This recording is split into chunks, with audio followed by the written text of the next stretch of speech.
एक बार फिर आप सभी का मेरे YouTube चैनल पर स्वागत है। आज इस वीडियो में हम एयरफोर्स वाई ग्रुप के एवरेज टॉपिक के बारे में पढ़ेंगे कि इसके क्या कॉन्सेप्ट और किस टाइप के क्वेश्चंस पूछ लिए जाते हैं एयरफोर्स के एग्ज़ाम में। तो चलिए शुरू करते हैं। सबसे पहले अपन जानेंगे कि एवरेज बेसिकली निकालते कैसे। जो बिल्कुल बेसिक फंडा है वो क्या है, वो ये है कि हमें जितनी टर्म दी हुई है ना, उन सारी टर्म का सम अपॉन में नंबर ऑफ टर्म। ठीक। सबसे बेसिक जो है वो यही है कि एवरेज किस तरीके से निकलता है कि जितनी भी टर्म दी हुई उनका सम डिवाइड बाई जितनी भी नंबर ऑफ टर्म दिए हुए हैं वो। ठीक।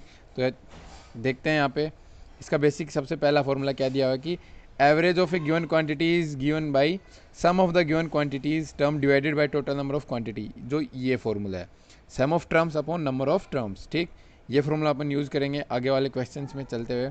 तो ये देखते हैं सबसे पहले पहला एग्जाम्पल ये दे दिया हमें कि 7 टर्म्स दी हुई, इनका एवरेज निकालना है। तो कुछ नहीं करना, 7 टर्म को जोड़ेंगे और 7 से डिवाइड कर देंगे तो इनकी क्या जाएगी, एवरेज। ठीक है। इसके बाद ये हमारे पास कुछ इंपॉर्टेंट रिजल्ट्स हैं एवरेज के बारे में जो हमें याद रखने हैं, अपने क्वेश्चन सोल्व करते हुए काम आएंगे। ठीक।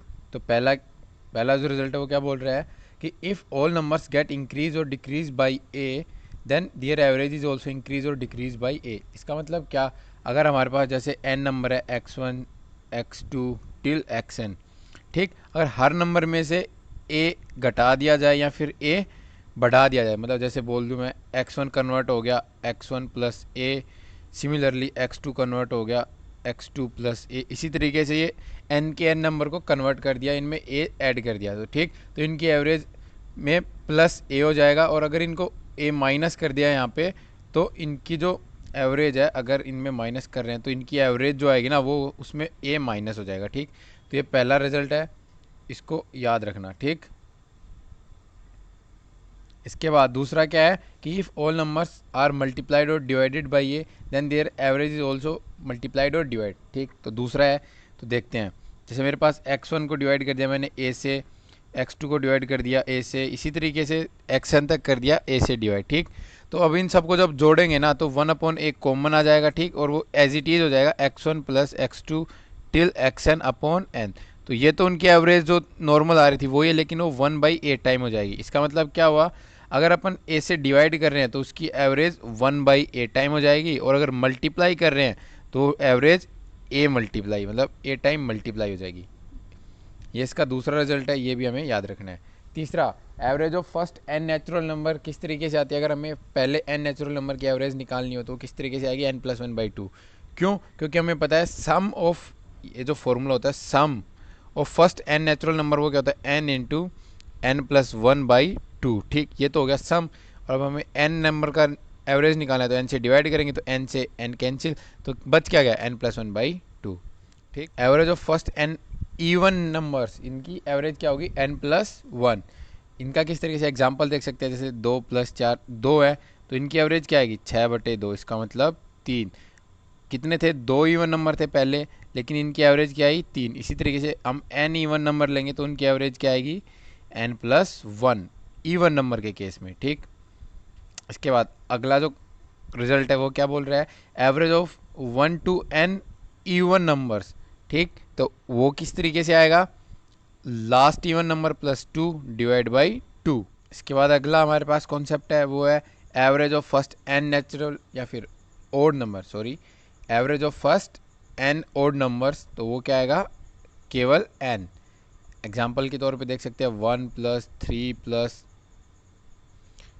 5 7। अगर हम पहले 4 नेचुरल नंबर का एवरेज निकाले तो वो क्या आएगा, तो अपन देख सकते हैं 1 + 3 + 5 + 7 कितना होगा, 8 8 8 16 16 डिवाइड बाई 4। इसका मतलब 4। तो पहले जो n ओड नंबर होंगे उनका एवरेज क्या आएगा, सिर्फ n। इसी तरीके से average of 1 to n odd number को क्या आएगा, लास्ट ओड नंबर +1। इसी तरीके से इवन का भी था, ये हमने देखा लास्ट इवन नंबर +2/2। यहाँ पे +1 है, वहाँ पे +2 है, क्योंकि पहला इवन नंबर 2 आता है और यहाँ पे पहला ओड नंबर 1 आता है, ये याद रखना।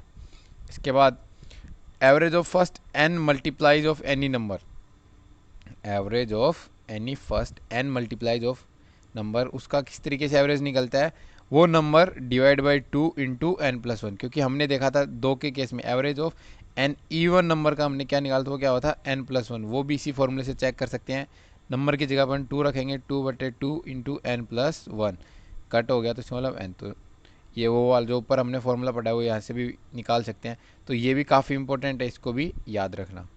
तो चलिए अब देखते हैं अगला क्वेश्चन क्या बोल रहा है। Average of given numbers 3, 5, 6, 7, 9 and x is 8। मतलब इन सब की एवरेज क्या है 8, तो x की वैल्यू निकालनी है। तो वही बात है, इन सभी को ऐड करेंगे, ऐड किया कितने नंबर है 6, तो इसे 6 से डिवाइड, और इनकी एवरेज क्या दी हुई है हमारे पास 8, ठीक। तो 8 6 का 48 हो जाएगा, और इन सब का ऐड किया तो 30 + x, तो x की वैल्यू क्या आ गई 18। इस तरीके से क्वेश्चन पूछे जाते हैं एग्जाम में, तो हमें ध्यान में रखना है। और यहाँ पे क्वेश्चन सोल्व करते हैं। तो पहला क्वेश्चन देखते हैं, average of odd numbers up to 100, ठीक। तो इसने क्या बोल दिया, एवरेज निकालने में पहले उन नंबर्स की जो कि 100 तक आते हैं। तो एवरेज कहाँ से आएगी, 1 + 3 + इस तरीके से 100 का क्या है 99। इसका मतलब इसमें कितने हैं टोटल 50 है ओड नंबर। तो इनकी एवरेज क्या आएगी, हमने देखा था average of first n odd number क्या होता है, एन ही होता है। तो इसकी एवरेज क्या आएगी 50। तो अगला क्वेश्चन देखते हैं, find the average of first 97 natural number. तो हमने देखा था कि n नेचुरल नंबर का एवरेज किस तरीके से निकलता है, फर्स्ट n नेचुरल नंबर का n+1/2। तो 97 के केस में क्या हो जाएगा, 97 + 1 मतलब 98 डिवाइड बाई 2, इसका मतलब 49। तो इसका आंसर क्या आएगा बी 49। अगला क्वेश्चन देखते हैं, एवरेज ऑफ 30 नंबर इज़ 40। मतलब बोल दिया कि 30 नंबर का एवरेज तो क्या है 40, और अगले 40 नंबर का एवरेज क्या है 30।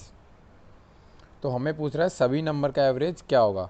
तो कुछ नहीं, ये कितने नंबर का एवरेज 30 नंबर का एवरेज क्या है 40, तो मतलब टोटल जो क्वांटिटी हो कितनी होगी 30 × 40। इसी तरीके से 40 × 30, ठीक।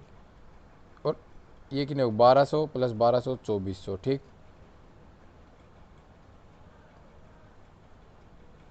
चौबीस सौ, और नंबर कितने हो गए 30 + 40 70। कितने हो गए 700 7 × 21, 7 × 28, फिर कितने बच गए 2, 2 का मतलब 7 दूनी 14। ऐसे भी लिख सकते हैं। इसका आंसर क्या आएगा डी।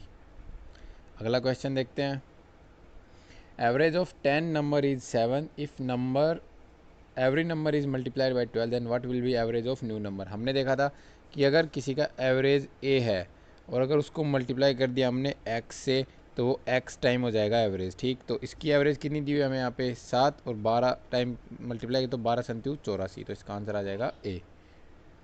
अगला क्वेश्चन देखते हैं, if average of age of mother and father is 35 और average of mother father and son is 27 then what is age of सन।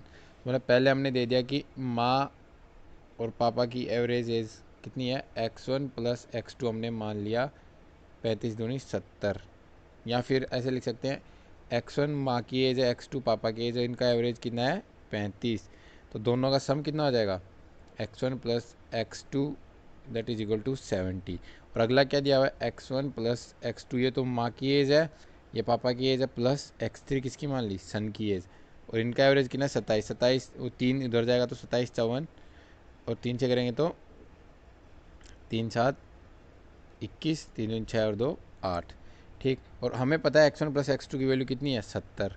तो यहाँ पे मैं 70 रखूँगा, 70 + x3 = 81। तो क्या आ जाएगा ये जो था यहाँ पे मैं लिखूँगा 70 + x3 = 81। तो x3 की वैल्यू आ गई 81 - 17, इसका मतलब 11। तो इसका आंसर क्या आ जाएगा 11 ईयर्स, ठीक। अब लास्ट क्वेश्चन देखते हैं, 6 friends have an average of height 167। मतलब क्या बोला है कि 6 फ्रेंड है, उनकी एवरेज हाइट कितनी है 167। A boy with height 162 leaves the group. मतलब इसमें से एक कम हो गया जिसकी हाइट कितनी थी 162। तो अब ग्रुप की एवरेज हाइट कितनी बच गई, ठीक। तो अपन क्या करेंगे, सबसे पहले इसको 6 से मल्टीप्लाई करेंगे और इसमें से 162 घटा देंगे, ठीक। तो सबसे पहले मैं करता हूँ 167 × 6, क्या जाएगा 7 6 42, 4 6 6 36, 40 के 0, 6 6 6, 4 10, इसमें से कितना 162 घट गया तो कितना 0, 10 में से 6 गए 4 और इधर गए तो 8, 840 बच गया मेरे पास। ठीक है, अब 840 कितने बच्चों का बचा, 840 बचा मेरे पास 5 का। इनका एवरेज क्या आएगा, 5 से डिवाइड कर दूंगा, 5 एकम 5, 5 6 30 और 8 168। ठीक, तो इसका आंसर क्या आ जाएगा 168। आई होप मैंने जो कॉन्सेप्ट बताया वो सबको समझ आया होगा, और इसी तरीके के क्वेश्चन एयरफोर्स के एग्ज़ाम में पूछ लिए जाते हैं, तो इन सब की प्रैक्टिस करते रहना। और मेरे यूट्यूब चैनल को सब्सक्राइब कर सकते हो, और बाकी नए नए वीडियोज़ के लिए एयरफोर्स, एनसीसी, फिजिक्स, इन सब से रिलेटेड। थैंक यू, धन्यवाद, जय हिंद, जय भारत।